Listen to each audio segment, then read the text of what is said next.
Welcome back to Team Sheepers. I think you're supposed to do that on every YouTube show. So I'm going to do a steak series and just have to show you some crazy steaks. One sec. So I bought these prime New York strip from Costco.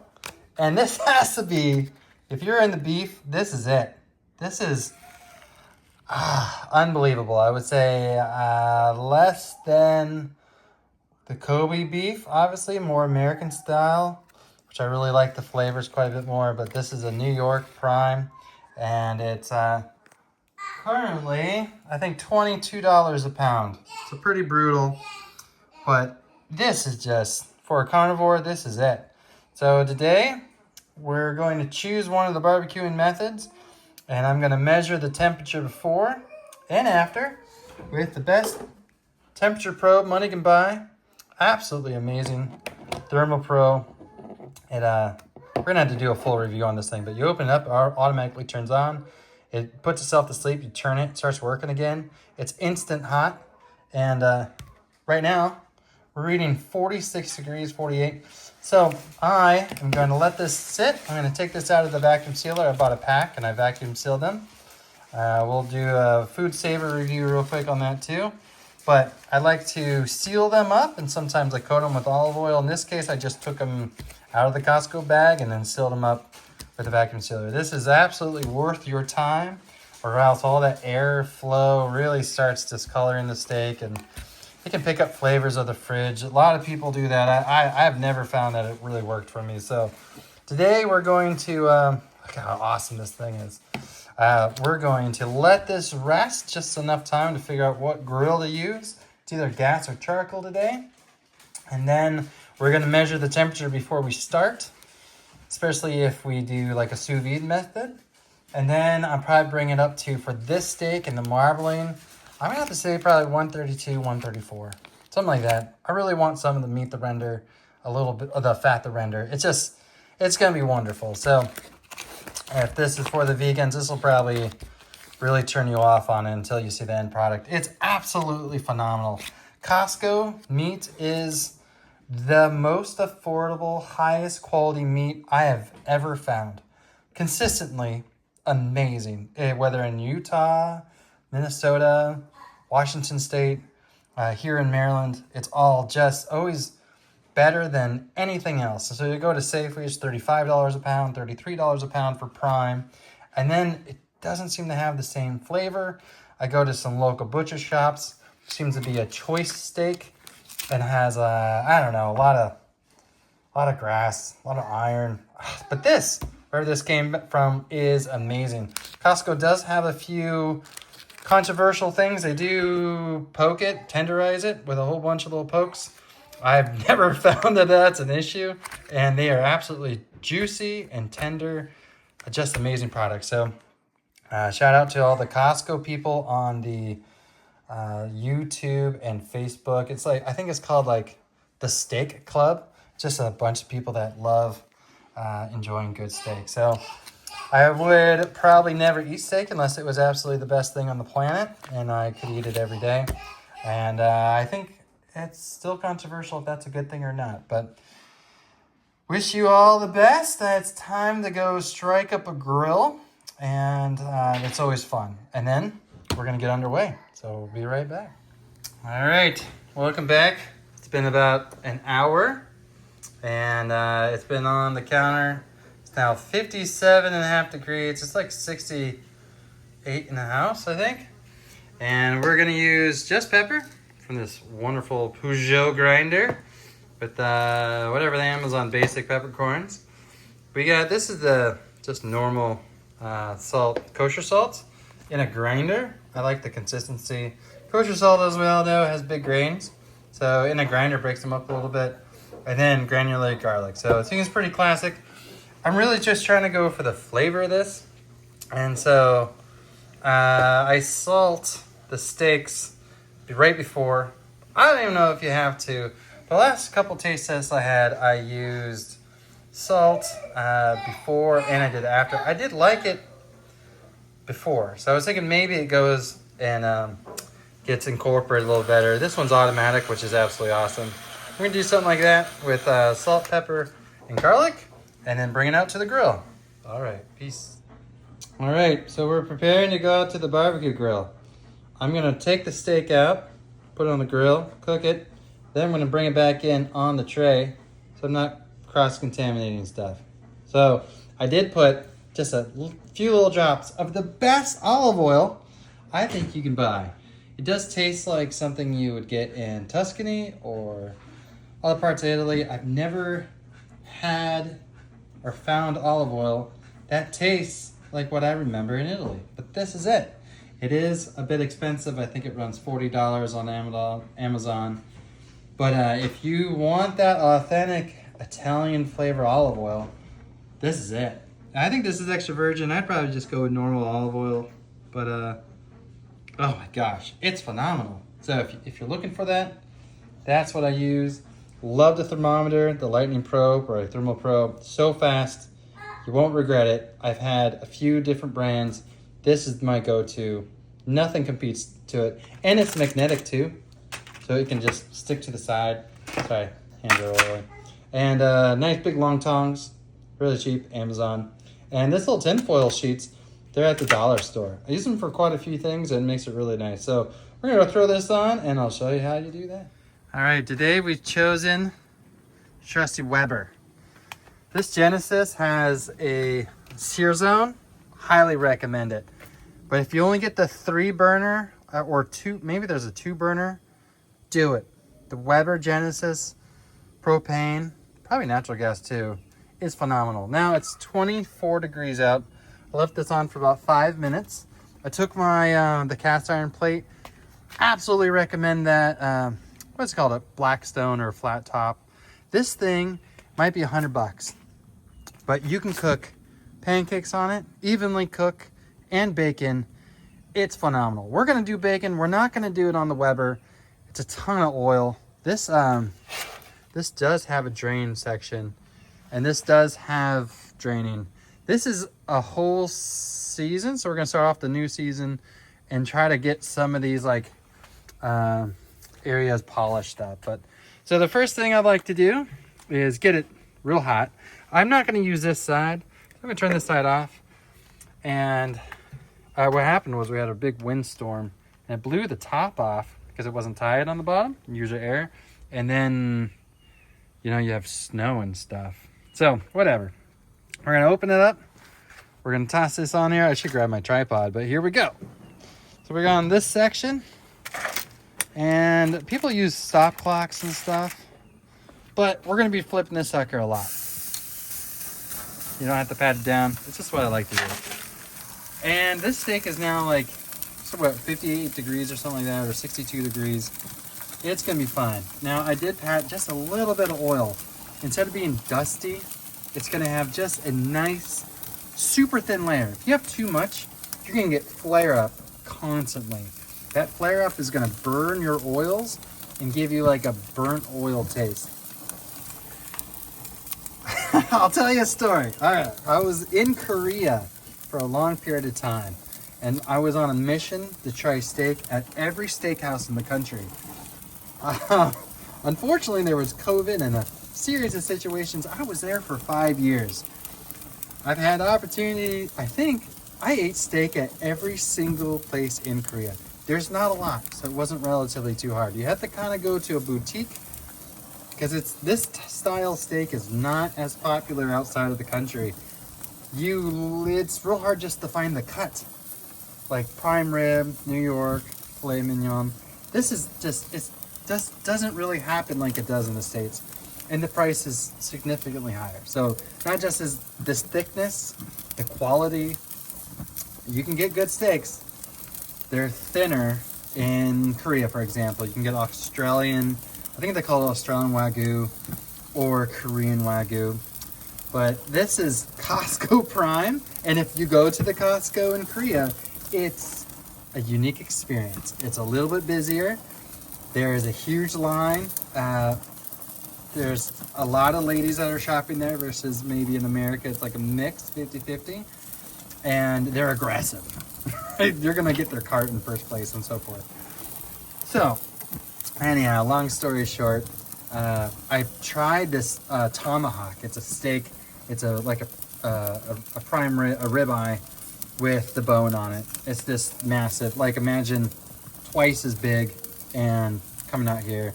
They're usually weighing about maybe 2.5, 3.5 pounds. This is probably about 1.25 pounds. So I think we're about time to flip. We're getting a little bit of caramelization. Oh, you can kind of see right there, a little bit.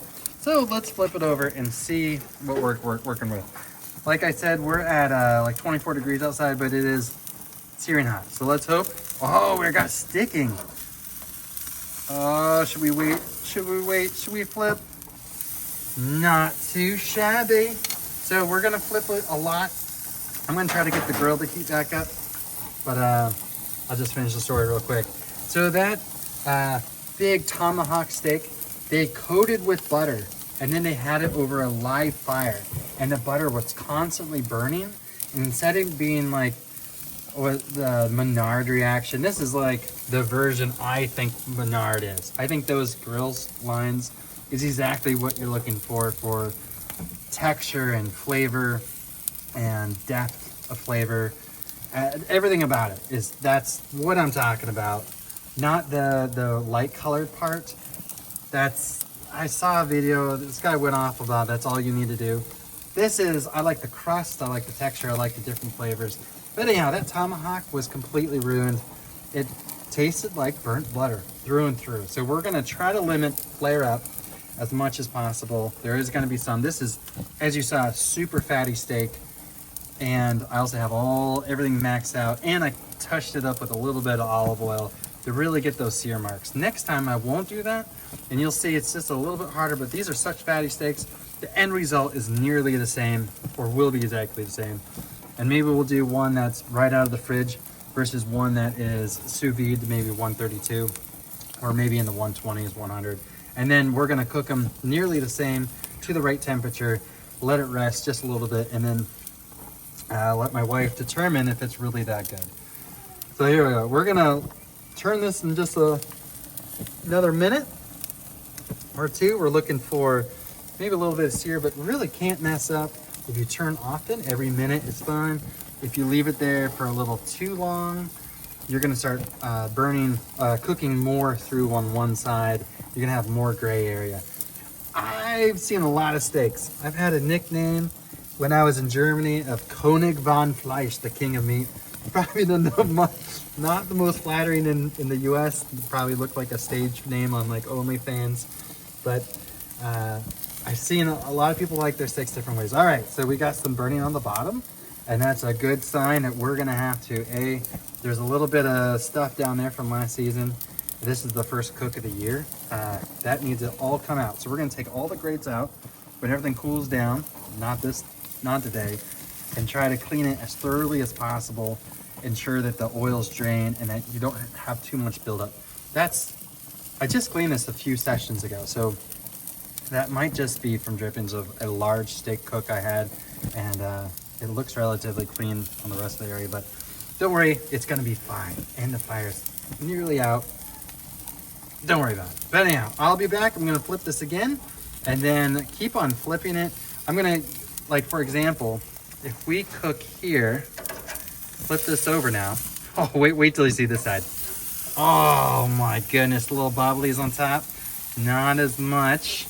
It's a little bit cooler, right? Because it's 22 degrees outside. I didn't have the lid closed. But this fat top, you can just plop it.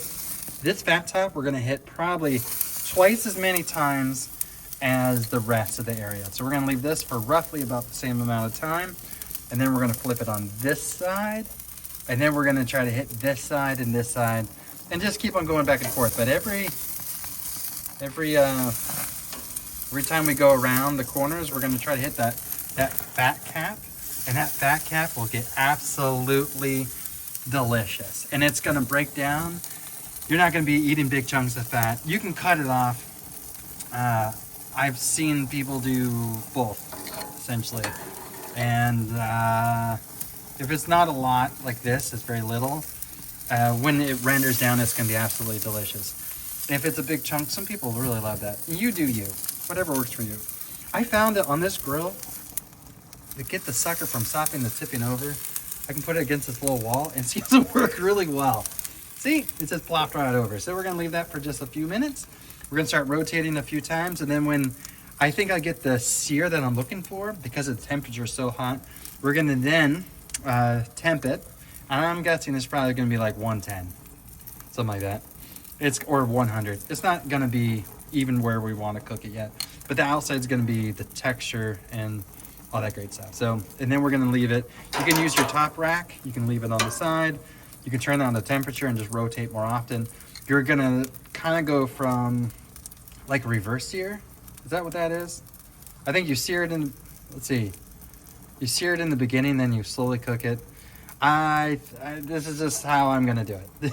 There's a couple ways, and I think that this is gonna be absolutely phenomenal. So I'll be right back. All right, I ran in real quick. We had a small fire, and I got a little more than I'd want. Lesson learned, never walk away from a good steak. Actually, never walk away when cooking. I mean, with 2 kids and all sorts of catastrophe, you don't want to ruin the steak. It's phenomenal. So we're at 93, like I said. Got a good solid crust. I think that's going to render just fine. I'm just maybe just pull that right off. But, you know, if it gets too much flame, it's not just kind of ruins the texture, but also the flavor. So we're gonna be real careful. We turn off this first burner, so we're like on full bore. It's cold as heck outside, and I'm gonna try to keep on flipping it and just trying to get this temperature without poking it a billion times. 124 on the corner. 106. Man, this thing's climbing so fast. 90. What? But anyhow, we're going to flip it a bunch of times, try to get that heat to equal out. We're going to probably wrap it. I think that's going to help really just smooth this sucker out. Because it's getting so hot on one side. That's ridiculous. Oh, what is going on here? Look how fast this thing is. You got to get one of these. These are great. Every thermometer thing should be just like this. You know, you're done. You can't find it. Look how cool that is. And you open it up. Oh, sorry. You open it up, boom. Turns right on. Instant. Boom. So I'm going to flip this just once or twice. I'm going to run in and get one of those little tinfoil things I spoke about. I'm going to wrap it up because I got different temperatures. We can just let this thing climb up. I'm really shooting for 120. I don't mind if it gets to 134. But I think we're going to call it. All right. Peace. All right. That is enough. This will climb. This, too much. So we're gonna let it sit. I'm gonna try to, oh my gosh. So, 2 things. I'm gonna let it sit and rest until that's like down to 100. And see all that stuff coming out? See all the flavor? Oh my goodness. We're going to cut or put those drippings back onto the meat. You want that. That's the best. All right, another 5 minutes. All right, we got our giant mesa, our knife meat carving, and we're going to, if you grab this, that's my 3-year-old, you can see kind of the grains are going this way, and so we're gonna cut it across the grains for tenderness. And then I think I'm gonna do it in 3 parts and try 3 different things. This is just a little bit of butter. Any butter works. My mom would say Irish butter. Shout out to my mom, love ya. And then we're gonna use my 2 favorite spices. So here we go. All right. We slice it up the best we can. I never really thought steak was the best thing to video, but we left it on the grill a little bit. So sometimes I have a perfect cut. I would say this is medium. No pink. No. We'll do the color. Okay, this is medium well. That's at the very end. That was that fat cap that I talked about we're trying to render down. Still absolutely delicious. I think it's fine. But you can actually see these little poke marks. Maybe from, I don't know, right there. That's the tenderizer from the Costco machine. And there's a lot of little holes. So, which is really kind of surprising. Well, that's from my thermometer, I think. Here we go. Look at that. There's a ton of little holes everywhere, which is fine. I'm gonna slice them up some more and then have my wife taste. So we have from the bottom, we have just the salt, pepper, garlic that we started with, and then some of the sauce, the drippings, and that is it. Bon appetit. Has a little bit of a texture. I would say it could be more flavorful. Yeah. Let's go with the next This one is my favorite Knider's salt, pepper, garlic flavor enhancer. Oh, it's way better. Phenomenal. Oh my god. This is adding the Knider's salt, pepper, garlic. I'll go grab the ingredients. The triple blend. It's absolutely delicious. I'll grab them in a sec. All right, I was gonna go over that one. All right, this is salt, pepper, garlic Knider's with the finisher. All right, let's see.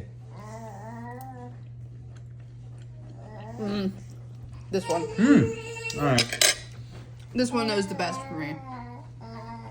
Oh god. Yeah. Oh, don't put that on the plate. I'll make you a ball, buddy. Just wait. Okay. This is the blend. That's the salt, pepper, garlic. This is the prime. I like the combination of both afterwards. So which one did you put on which one? This has both at the bottom. So these are both. Salt, pepper, These garlic. are both of them. And then And plain. this one's so this one's actually my favorite of the three. Yeah. So it's plentiful enough alone than with having all both of them. I say this is the best of them all. In this blend right here. My son learned his first word, which is ball, and this is kinetic sand, and we're near food. So, yeah, he's 3. So I think that wraps it up. Sorry, to recap, we had a phenomenal piece of meat from Costco. Best consistent price, probably the best price. Consistent flavor. We spoke about leaving it out, let it come up to room temp. We'll do another scientific video. I don't think it's really needed.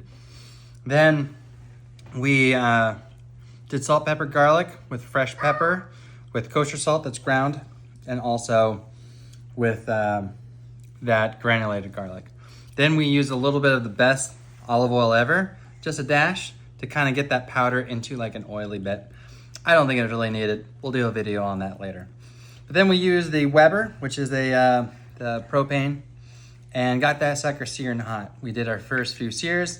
I walked away for a second, and that sucker was a lot of fire. So, Jessica, I don't really taste any burnt flavor. It is, the outside does have a lot of crispness. It's a lot tougher, right? Because we're searing the heck out of outside. Then we let it rest. I think came down, the whole thing was about 115 or 100. It was all the way through 115. Down from about a high of 134. And then, as it was resting, I coated a little bit with butter. I had that one side that was on fire. The butter just really helped and softened everything up pretty quickly. Then I cut it up against the grain using a favorite knife. And hopefully you don't get sand in the wonderful meat. And then we had a little taste test and found that really just the salt, pepper, the blend through Knider's is just so phenomenal. I think it's perfectly balanced. I really like it. So that is one way we cook steak using propane. So that'll be it for this round of the steak episodes. And we're at the New York Strip Prime using natural gas. So that'll be it. Until next time, be the best of you.